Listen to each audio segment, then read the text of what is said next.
Praise God. ఈరోజు యెషయా చరిత్ర. ఆమోజు కుమారుడు ఈయన. యెషయా ఎవరి కుమారుడు అంటే ఆమోజు కుమారుడు. క్రీస్తు పూర్వం 8వ శతాబ్దం, సుమారుగా క్రీస్తు పూర్వం 700. ఈయన 8వ శతాబ్దం వాడు. సుమారుగా 740, 701 కాలం మధ్యవాడు. జెరూసలేంలో నివసించేవాడు. ఉజియా, యోతాము, ఆహాజు, హిజ్కియా మొదలగు రాజుల పాలనలో దేవుని సందేశాన్ని అందించిన ప్రవక్త ఈయన. రాజనీతిజ్ఞుడు మరియు యాజకుడు. అతని పిలుపు యెరూషలేం ఆలయంలో ఒక దర్శనం ద్వారా వచ్చింది. అక్కడ అతను దేవుని మహిమను చూసి తనను తాను దూతగా సమర్పించుకున్నాడు. ఇదిగో నేను నన్ను పంపు అని అతని పేరు యెషయా. ఇలా సమర్పించుకున్నట్ట అక్కడ అతడు దేవాలయంలో దేవుని మహిమను చూసి తనను తాను దూతగా సమర్పించుకున్నాడు. ఇదిగో నేను, నన్ను పంపు అని దేవునితో అతను మాట్లాడినట్టుగా చూస్తున్నాం ఇక్కడ. అతని పేరు యెషయా, అనగా ప్రభు రక్షణ.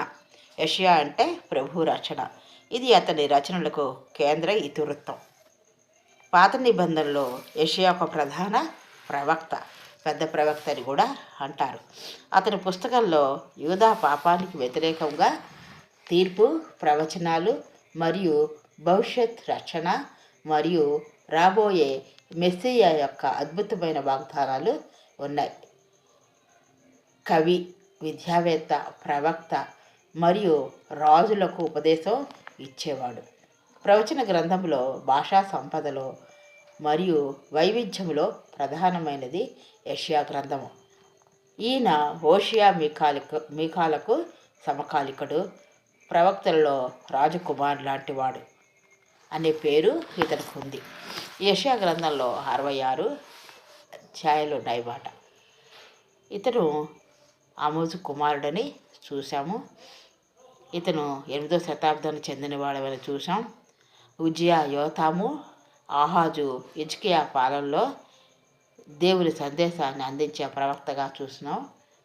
ఈయన గొప్ప రాజనీతిజ్ఞుడు మరియు యాజకుడు, అంటే పూజారి మాట. ఇతను తనకు తానుగా సమర్పించుకున్నట్లుగా మనం చూస్తున్నాం.